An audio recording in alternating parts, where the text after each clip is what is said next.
Listo, Bien, maestro. buenos Gracias. días. Gracias, buenos días. Bien, estábamos revisando la configuración externa del cerebelo. Ya habíamos estudiado, esta es la cara tentorial o la cara superior que se relaciona con el tentorio. Y comentamos que hacia adelante presenta una fisura, que es la fisura cerebelo-mesencefálica, que el cerebelo forma el labio posterior de esta fisura, mientras que el tectum del mesencéfalo forma el labio anterior de la fisura, y que en esa fisura se encuentran aquí los colículos inferiores, y por abajo de los colículos inferiores el nacimiento del nervio troclear. También habíamos comentado que esta fisura, esta cara tiene forma de un techo de dos aguas, donde la porción más alta forma parte de lo que sería el vermis, en lo que es el culmen. Aquí tenemos el culmen del vermis cerebeloso. Habíamos descrito que en esta cara dorsal se encuentra una fisura, que es la fisura primaria, o también denominada fisura tentorial, que divide el lóbulo anterior y el lóbulo posterior.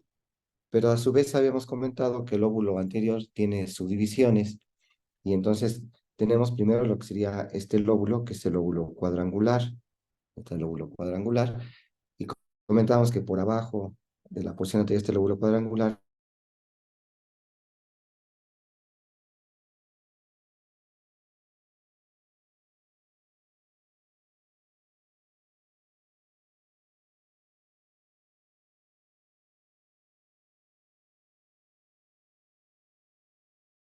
del lóbulo central, ahí en el vermis dorsal, se localiza la língula, que hace invaginación en el velo medular superior del cuarto ventrículo.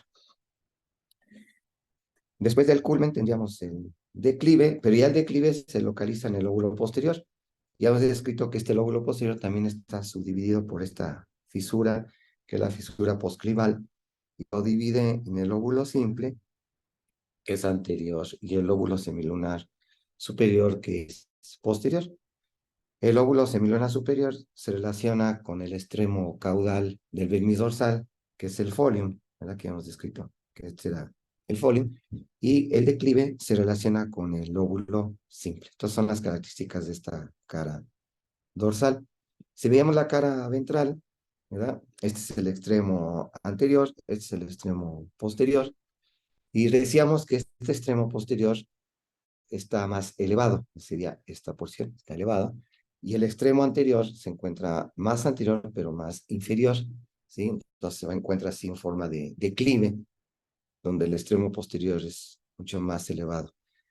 Y comentábamos que toda esta cara está formada por el vermis ventral y gran parte del lóbulo posterior, y que había una fisura que iba a separar la cara dorsal de la cara ventral, que es la fisura petrosa, o también le llaman la fisura horizontal, que venía aquí así, esta fisura petrosa o fisura horizontal, que va a dividir lo que sería el lóbulo semilunar superior, que lo veíamos en la cara superior, del lóbulo semilunar inferior, que lo separa del lóbulo biventral, esta fisura, que es la fisura prebiventral, o también le llaman la fisura suboccipital.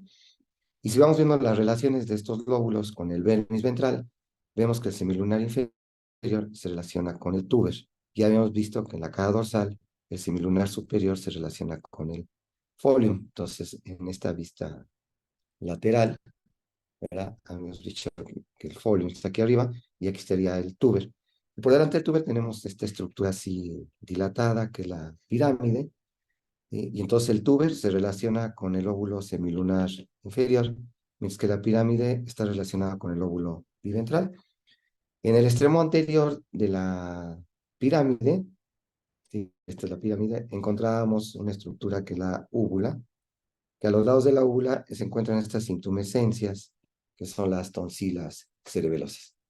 Y hacia adelante tenemos esta fisura, que es la fisura sí, cerebelo-medular, que se relaciona aquí con la médula oblongada, y el extremo rostral ventral del cerebelo, ¿sí? Que forma el labio posterior de esta fisura cerebelo-medular.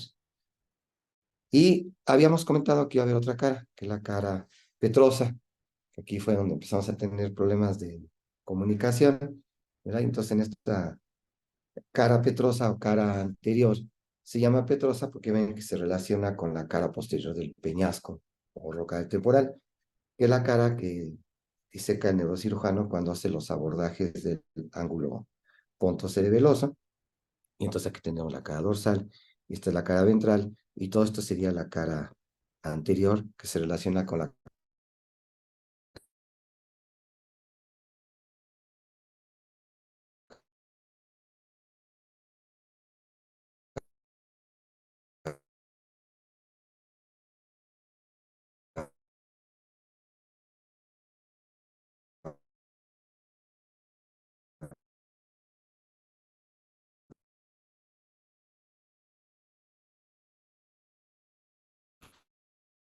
posterior del peñasco.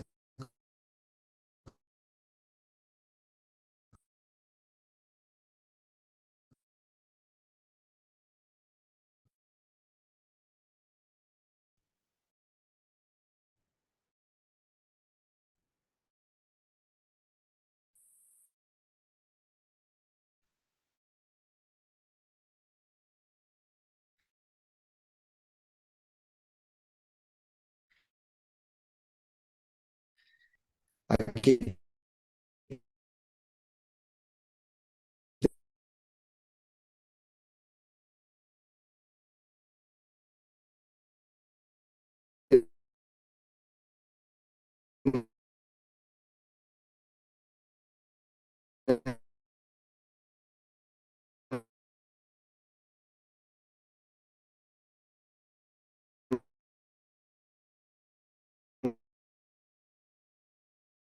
tenemos esta fisura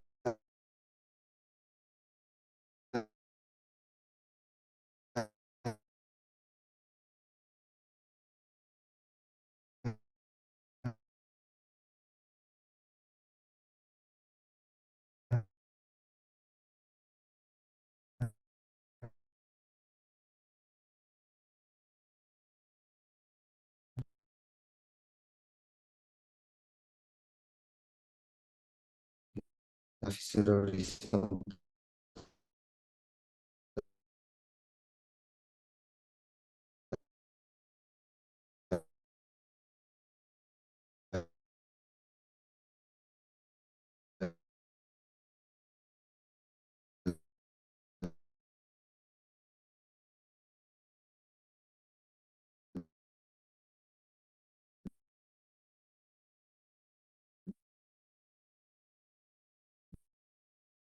O la fisura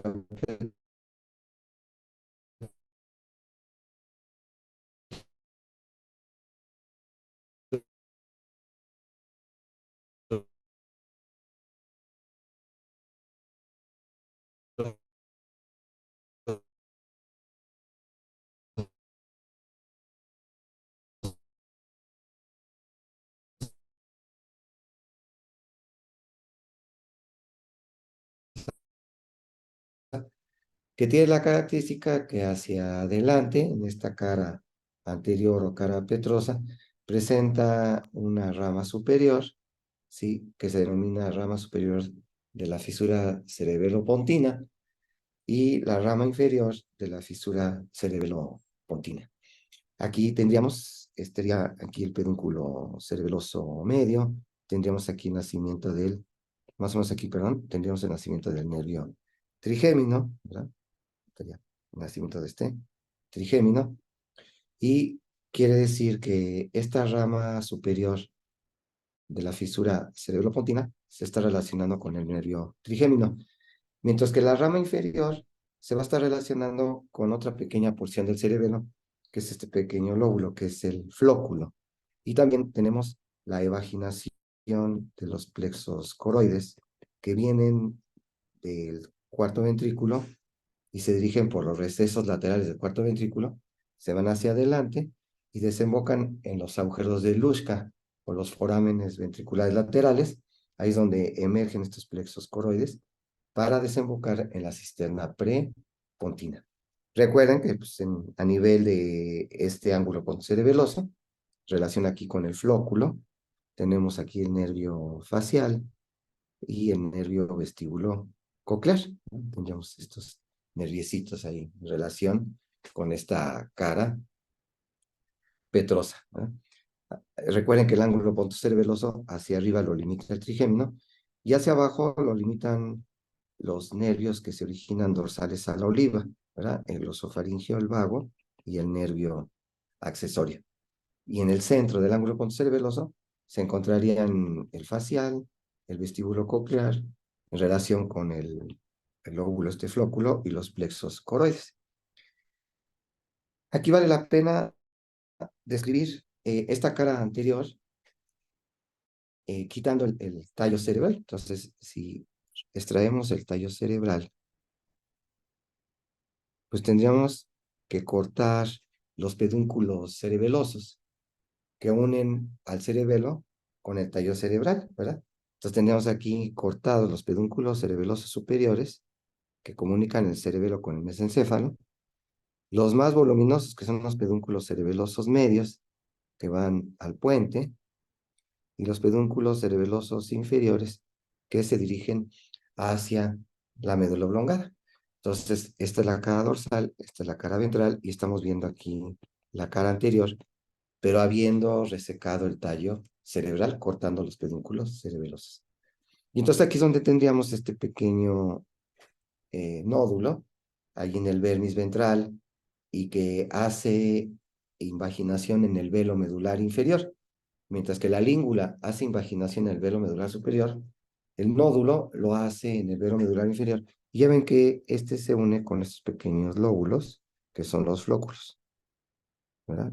Entonces el flóculo, aquí en la línea media el nódulo, y forman el lóbulo flóculo nodular, que ya decíamos que estos flóculos los vemos dejando el tallo cerebral, apenas lo estamos viendo en este sitio, hacia el ángulo punto cerebeloso. Estas serían las características si lo vemos ahí en la cara anterior, quitando el tallo cerebral, ¿verdad?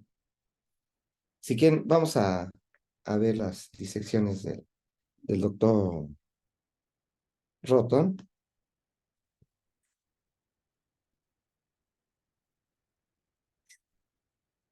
Entonces, aquí tendríamos esta cara petrosa, cara anterior, que es la que estábamos estudiando hace 8 días.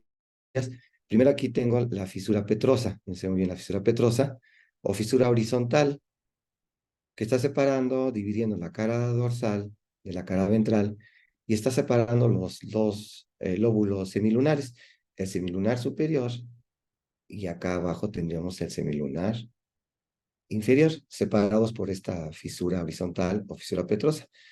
Pero después esta fisura petrosa tiene dos ramas, ¿verdad? Que van a formar la rama superior de la fisura cerebelo-pontina y la rama inferior de la fisura cerebelo-pontina, que están aquí limitando lo que sería el ángulo pontocerebeloso. Entonces, el ángulo pontocerebeloso lo limitan estas ramas de la fisura cerebelo-pontina.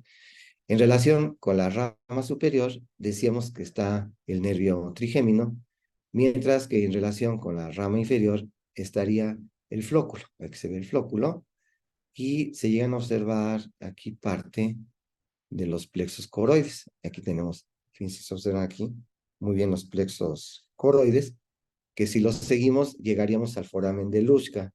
Aquí todo esto es la cisterna prepontina.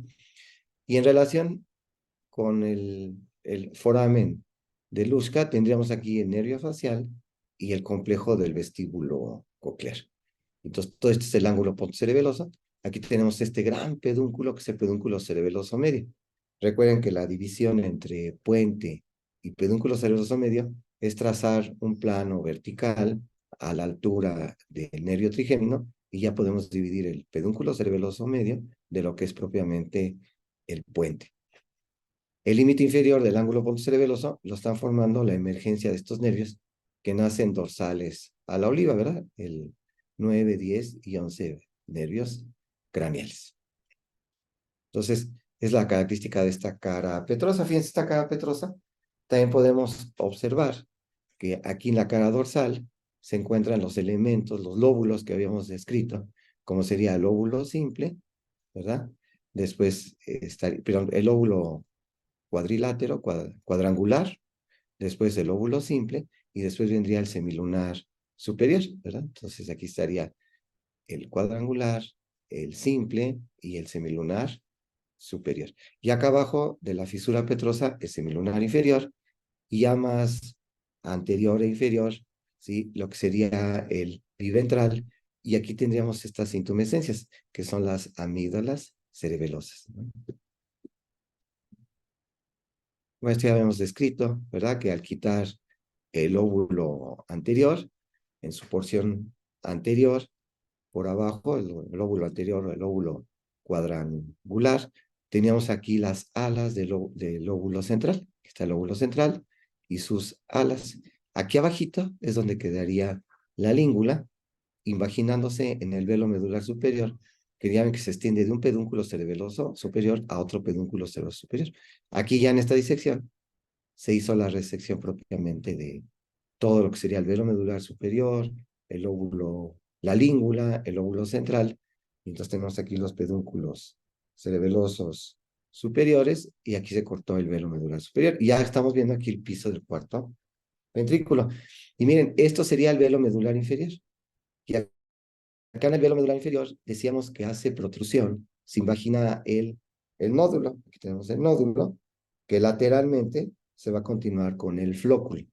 Entonces, el nódulo se invagina en el velo medular inferior, mientras que la língula se invagina en el velo medular superior, ahí en el techo del cuarto ventrículo, ¿sí? Aquí, en esta disección, se puede observar del piso del cuarto ventrículo los recesos laterales, que los hemos descrito como mangas de una bata, que se van dirigiendo, ¿sí? Inferior al pedúnculo cerebeloso medio y después hacia adelante para desembocar en el ángulo pontocerebeloso. Y con estos restos laterales ahí se vaginan los plexos coroides. Recuerden que los plexos coroides del cuarto ventrículo se relacionan con el velo medular inferior, y que en el velo medular inferior estamos viendo ahí la intumescencia del nódulo, ¿verdad? Y estos restos laterales, aquí miren, estaría receso lateral conservado, pero si se corta aquí su borde posterior, tenemos toda la amplitud del receso lateral con los plexos coroides. Aquí en esta vista lateral podemos observar claramente este receso lateral de los ventrículos, del cuarto ventrículo se van laterales al puente, ¿sí? El pedúnculo cerebeloso medio, para desembocar aquí adelante, ¿sí? Aquí estaría el ángulo pontocerebeloso. Aquí está conservada la cara posterior del peñasco, con el poro acústico interno, donde entran el séptimo y el octavo nervio craneales, manda a la arteria cerebelosa anterior una asa, ¿sí? Miatal, tiene su segmento premeatal, postmeatal y meatal, que se invagina hacia el conducto auditivo interno, ¿verdad? Y aquí estaría el flóculo, que decíamos que se encuentra ahí en el ángulo ponto cerebeloso. Y aquí en el ángulo ponto cerebeloso siempre tenemos aquí la arteria cerebelosa antero inferior.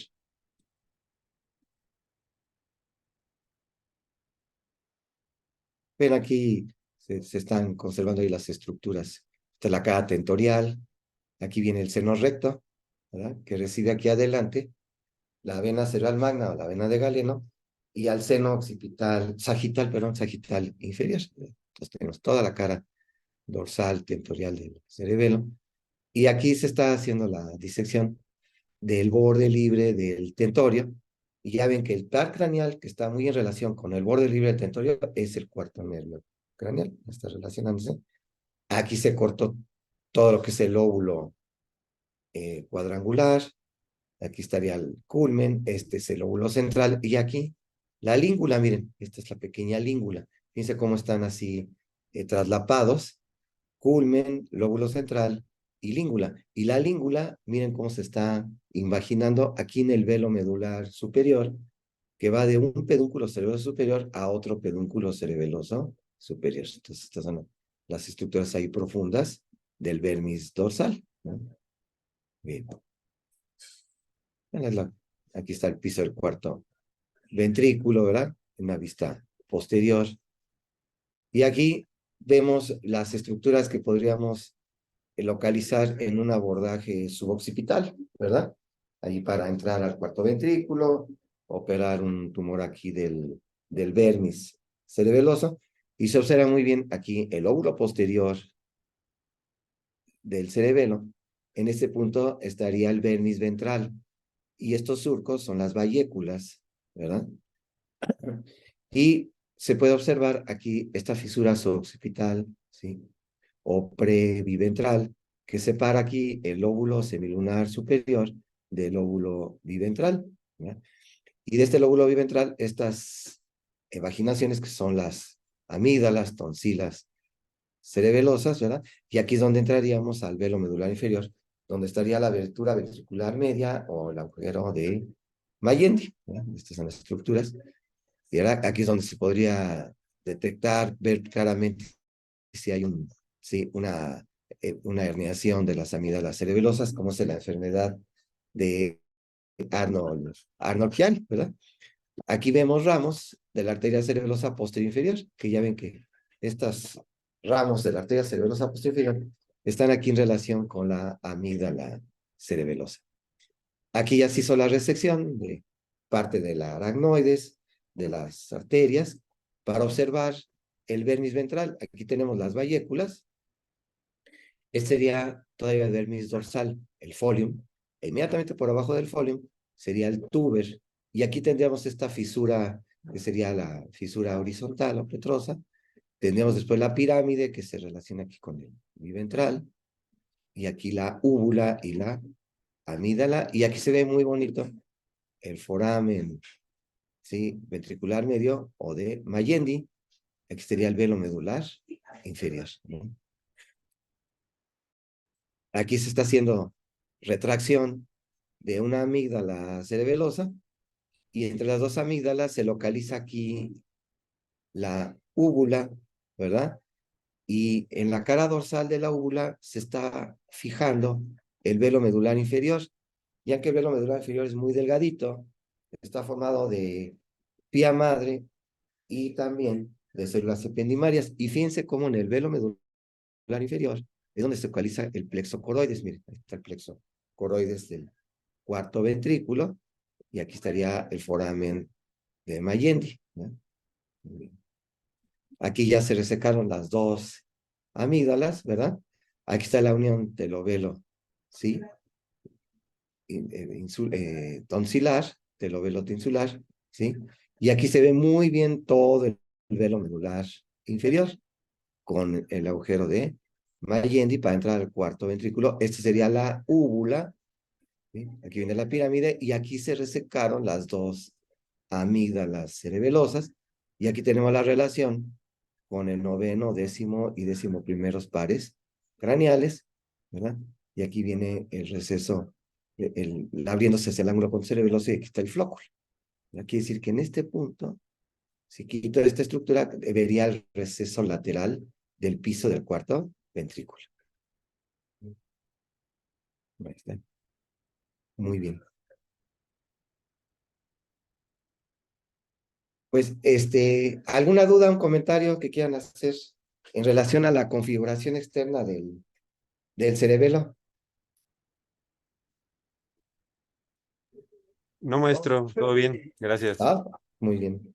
Entonces, si gustan, pasaríamos a ver la configuración interna del cerebelo, donde al corte se pueden observar tres estructuras, que sería la sustancia gris, que es la corteza cerebelosa,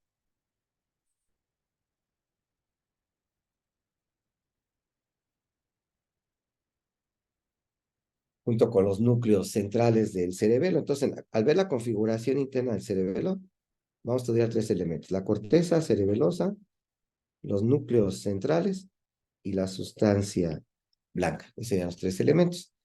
Entonces, si hacemos aquí un corte transversal, aquí del puente, aquí el cuarto ventrículo, y tratáramos de ilustrar aquí la corteza cerebelosa, que ya ven que presenta gran cantidad de surcos en sentido transversal, y que en la profundidad de estos surcos se localizan otros pliegues de la corteza cerebelosa que forman las folias o las hojas del cerebelo, ¿verdad? Entonces, más o menos así esquemáticamente, ahí estaría en el fondo de estos surcos transversales. De hecho, lo único que estaba observando en la superficie del cerebelo de corteza sería esto, ¿verdad? Esto es lo único que se ve en la superficie. Sí, porque estos surcos aquí los puse muy separados, pero en realidad están adosados. Y entonces gran parte de la corteza cerebelosa se encuentra oculta, aquí profunda, y formando las folias, ¿sí? Del cerebelo.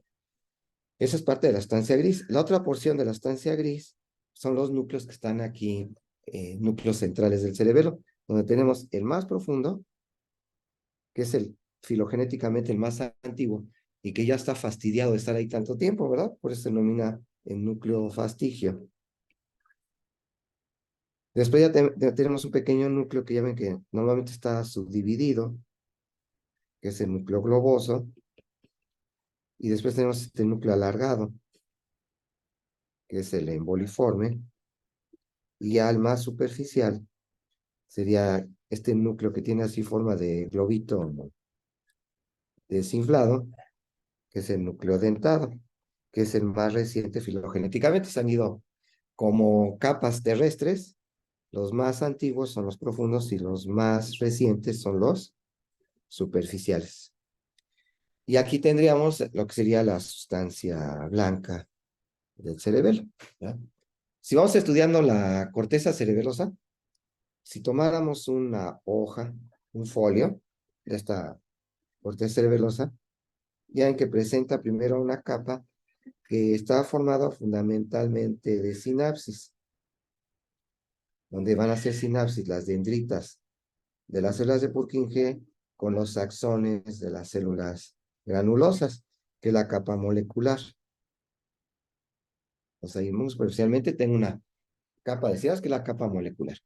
Cierto que aquí existen algunas neuronas pequeñitas, interneuronas, como son las neuronas en cesta, y también algunos autores describen las neuronas en estrella, ¿sí? Ahí tenemos pequeñas interneuronas que son inhibitorias.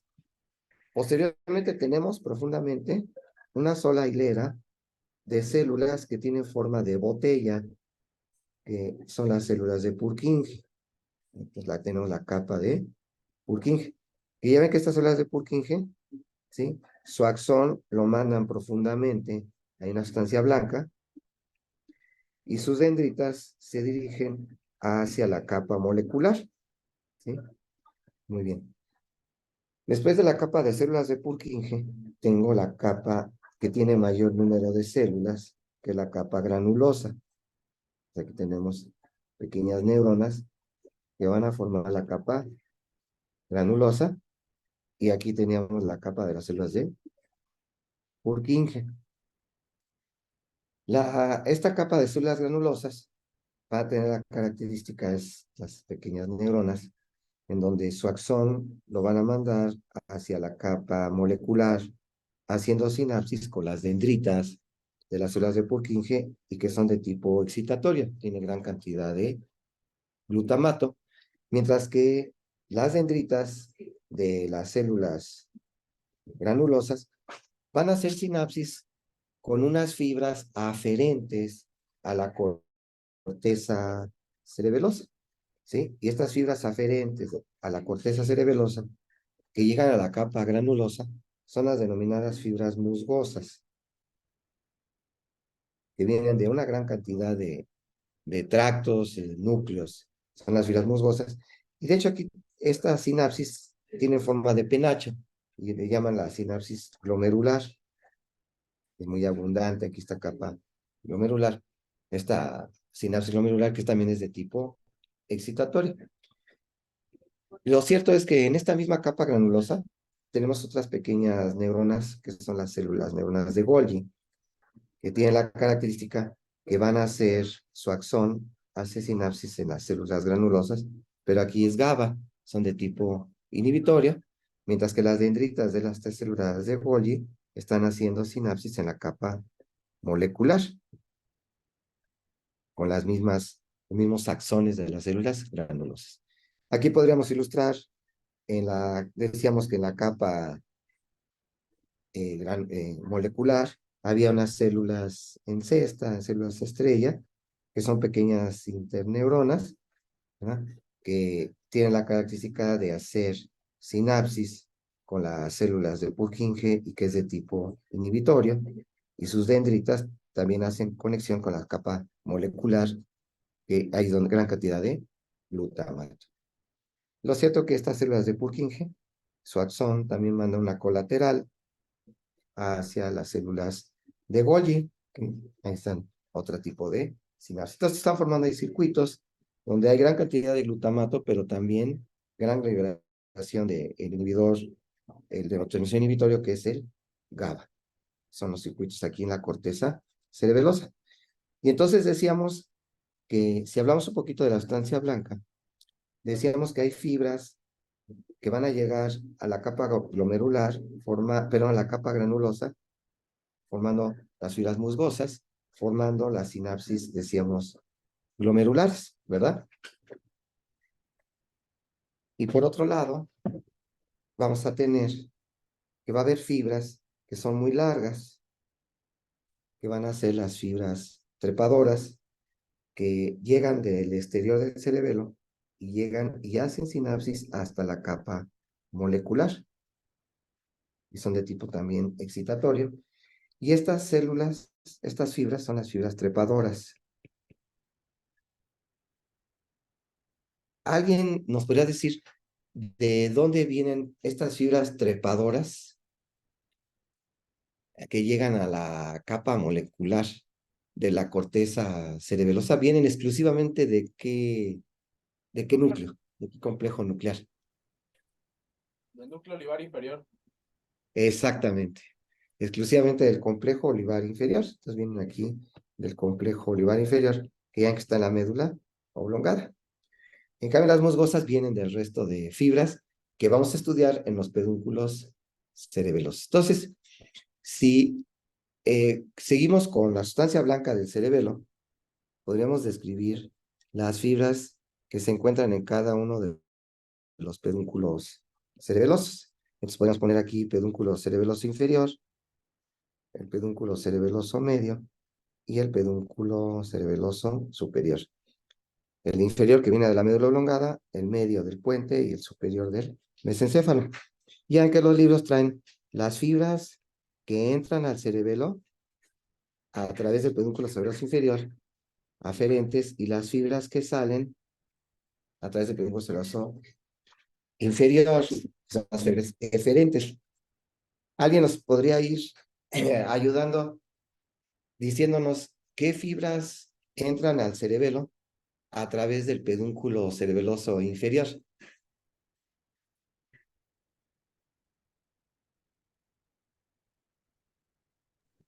Olivos cerebelosas. Las ¿Cuáles? retículos cerebelosas. Las Cuniocerebelosas, las vestíbulos cerebelosas. Exactamente. Entonces tenemos olivo cerebelosa, que viene del complejo olivar inferior, que van a dar origen a las fibras trepadoras hasta la capa molecular. Las retículo cerebelosas, que vienen de los núcleos precerebelares, de la formación reticular, ¿verdad? Las cunio cerebelosa, que vienen del núcleo accesorio de cuneatos, que lleva a la propiocepción inconsciente de los miembros superiores y que va ipsilateral. También tenemos efectivamente la vía vestíbulo cerebelosa, que vendrá de los núcleos vestibulares del cerebelo, del núcleo vestibular, sobre todo el superior, inferior y medial. ¿Cuál otra? ¿Cuáles otras dijeron? Las retículo precerebelosas, espinocerebelosas, cuniocerebelosas, olivocerebelosas, vestíbulos cerebelosas y las fibras del núcleo arqueado. Exactamente. Entonces tenemos, como mencionaban, la vía cerebelosa, las decían las que dijeron las retículos cerebelosas, cúneos cerebelosas, trigémino, ¿verdad? Faltarían las de trigémino cerebelosa, que vienen del núcleo del tracto espinal del trigémino que lleva dolor y temperatura de la cabeza. También mencionaron las espino cerebelosa, que esta vía espino cerebelosa, ¿se acuerdan que es la dorsal?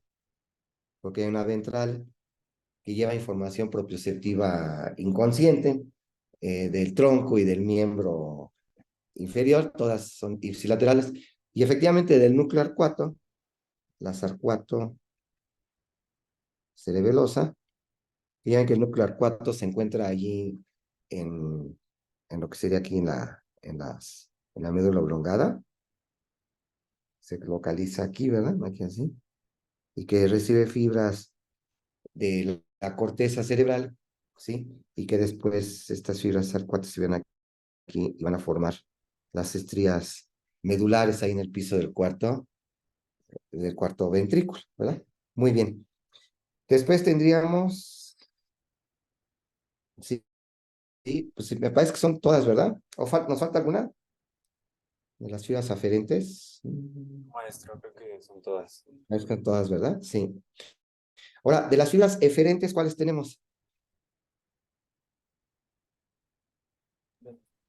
Las cerebelo vestibulares, cerebelo reticulares y cerebelo olivares. Efectivamente, sí. Y tenemos la cerebelo, sí, olivar. ¿Sí? Algunos libros no llegan a describir la cerebelo olivar, pero estamos de acuerdo, ¿sí?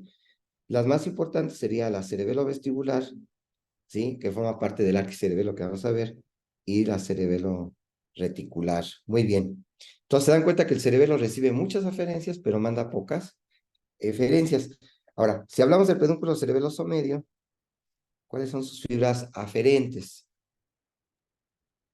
Las fibras pontocerebelosas o córtico-pontocerebelosas son las que pasan por ahí. Que forman el neocerebelo, ¿verdad? O el cerebro cerebelo, o el ponto cerebelo, la ponto cerebelosa. Muy bien. Que vienen de los núcleos pontinos, ¿verdad? Que habíamos descrito que los núcleos pontinos se encontraban aquí en la base, en los pies del cerebelo, y que eran fibras decusadas, ¿verdad? Fibras ponto cerebelosas, y que entran a través del pedúnculo cerebeloso medio, y efectivamente viene de la corteza córtico, ponto, cerebelo. Decusadas, muy bien. Y fibras eferentes, No, no hay fibras eferentes, ¿no, maestro? Ahí. no hay, ¿verdad? Exactamente, no hay ninguna. Entonces estamos viendo que efectivamente recibe mucha información, pero hay pocas eferencias. Ahora, del pedúnculo cerebelo superior, ¿qué fibras entran al cerebelo a través del pedúnculo cerebelo superior, que viene del mesencéfalo? ¿Qué fibras tenemos? De aferentes, en el superior está el espino cerebelo, trigémino talámicas, tectocerebelosas y las sí, las noradrenérgicas del locus coeruleus. Exactamente. Entonces, espina cerebelosa, ahora la ventral, que tiene la característica que se acordaron que se decusaba en la médula espinal, en los segmentos lumbosacros de la médula espinal, ascendía decusada. La vía espinocerebrosa ventral entra al cerebelo por el pedúnculo cerebral superior y después dentro del cerebelo se vuelve a decusar, ¿verdad? Ya la habíamos descrito. Tenemos efectivamente la astrigémino cerebelosa, que viene del núcleo mesencefálico del trigémino. ¿Alguien nos recuerda qué tipo de información recibe el núcleo mesencefálico del trigémino?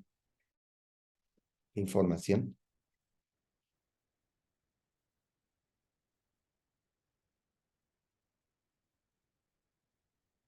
¿Alguien recuerda? ¿Qué información recibe? De que decíamos que es como un ganglio. La ¿Sí? masticación, reflejo maceterino. Es, es importante para el reflejo de la masticación, es correcto, porque recibe la propiocepción de los músculos de la masticación y de la articulación temporomandibular y sirve para integrar el arco reflejo de la masticación. Después tenemos información efectivamente tectocerebelosa, ¿Qué tipo de información llevarán estas fibras tectocerebelosas que vienen ahí del tectum del mesencéfalo, de los colículos? ¿Qué información le llevarán al cerebelo?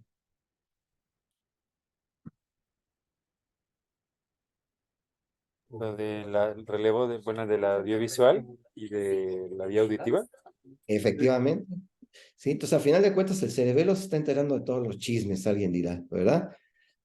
Tanto de información visual como también de información auditiva.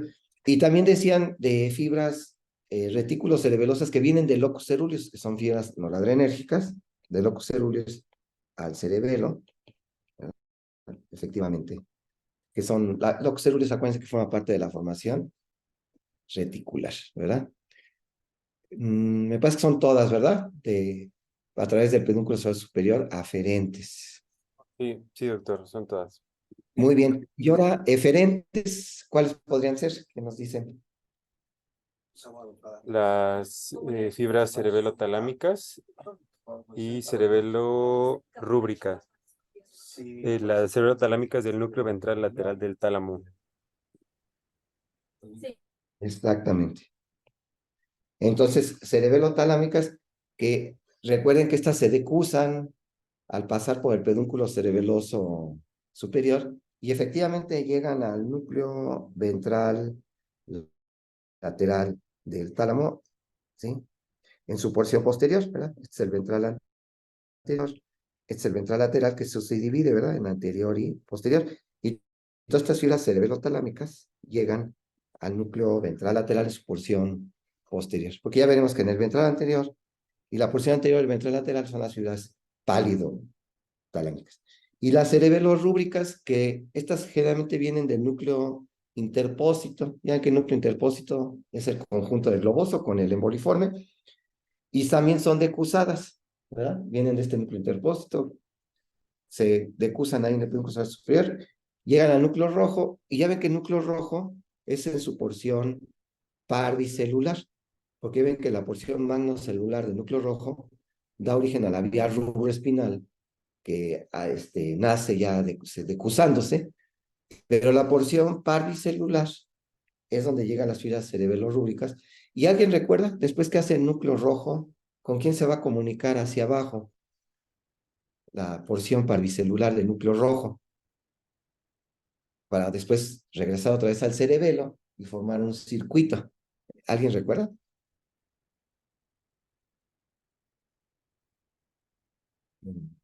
El núcleo rojo, la parvicelular, hacia abajo, y si la se comunica con qué núcleos.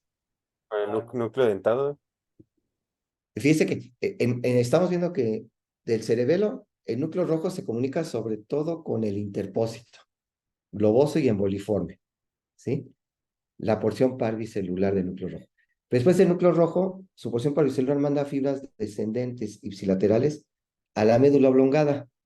¿A qué núcleos de la médula oblongada? ¿Alguien recuerda? Y después de estos núcleos de la médula oblongada, entran al cerebelo por el pedúnculo cerebroso inferior.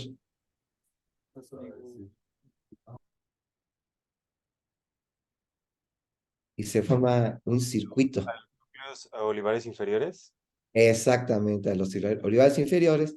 Los olivares inferiores dan las fibras trepadoras que entran por el pedúnculo cerebroso inferior, llegan a la capa molecular y después las células de Purkinje hacen relevo en el núcleo interpósito y en el núcleo interpósito nacen fibras cerebelorrúbricas que se decusan en el pedúnculo cerebroso superior. ¿Alguien recuerda cómo se llama ese circuito? Rúbrico, olivar, cerebeloso. El circuito de que cuando se lesiona, da una patología que es muy rara. Yo no he visto un solo caso. Y después vi un video en el New England de una vez de un caso clínico con esa patología.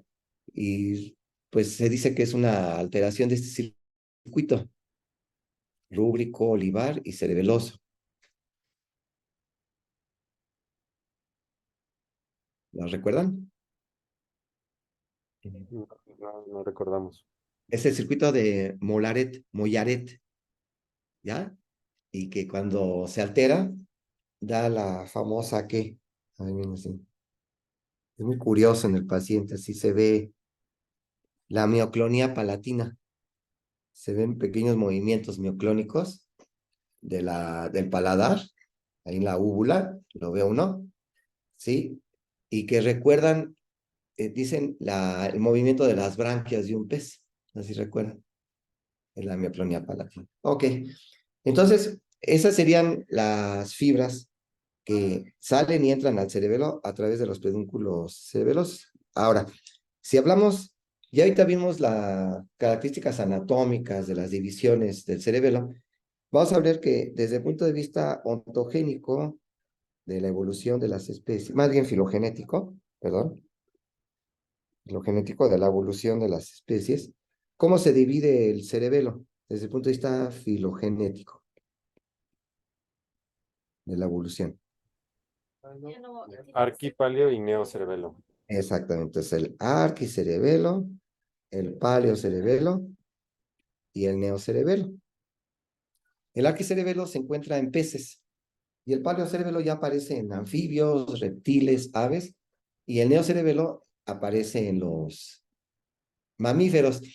¿Alguien recuerda qué estructuras forman el arquicerebelo que formarían el cerebelo de un pez? ¿Alguien recuerda? El núcleo del fastigio, el palio, el globoso, emboliforme y el neocerebelo dentado. Bien. Fíjense, como arquicerebelo sería efectivamente el núcleo fastigio, que es el que está fastidiado, decíamos estar ahí mucho tiempo, ¿sí? Y después este pequeño lóbulo, que es el lóbulo flóculo nodular.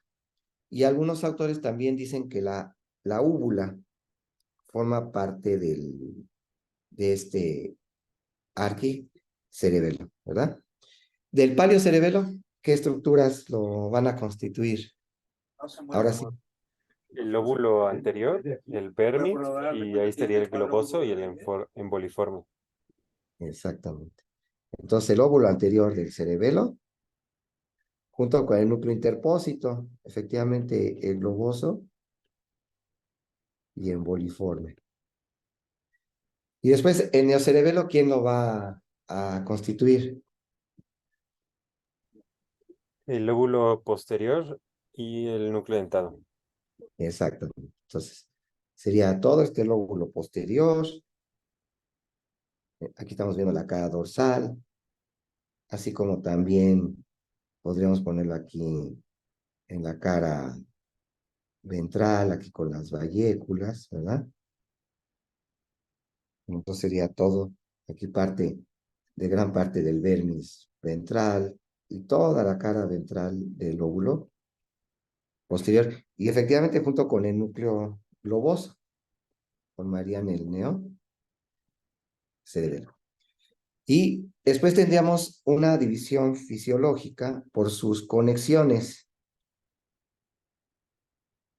¿Cómo lo podemos dividir así? Por su sinapsis fisiológica, por su sinapsis, por la información que recibe.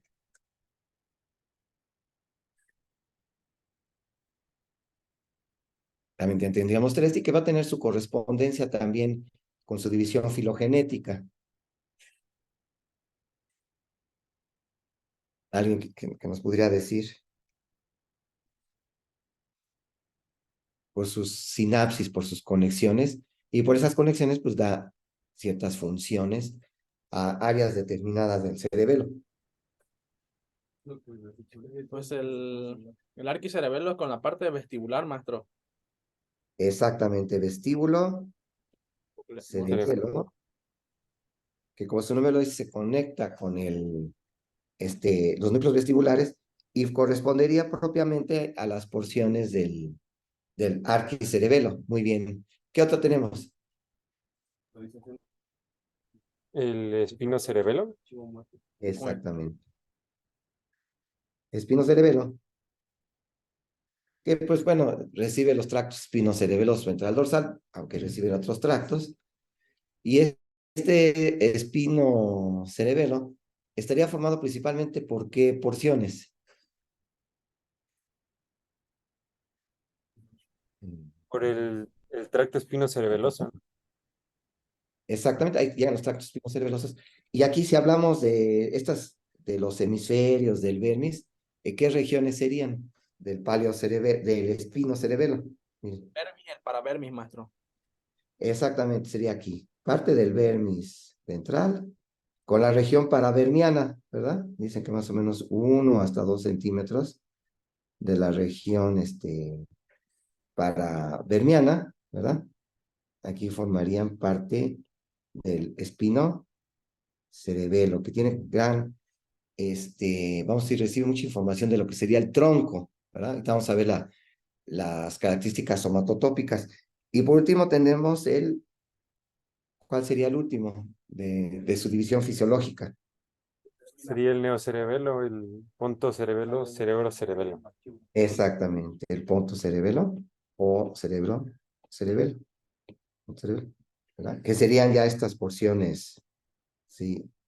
Laterales del lóbulo posterior, donde está la representación somatotópica de las porciones distales de las extremidades, ¿verdad?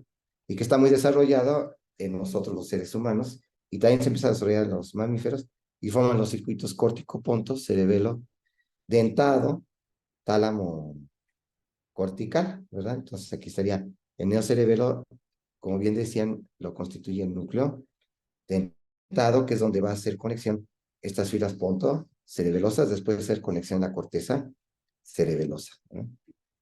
Muy bien, ya para concluir, fíjense, bueno, aquí me gustaría, hay algunos factores ya no lo aceptan mucho, pero yo creo que es práctico nosotros desde el punto de vista clínico.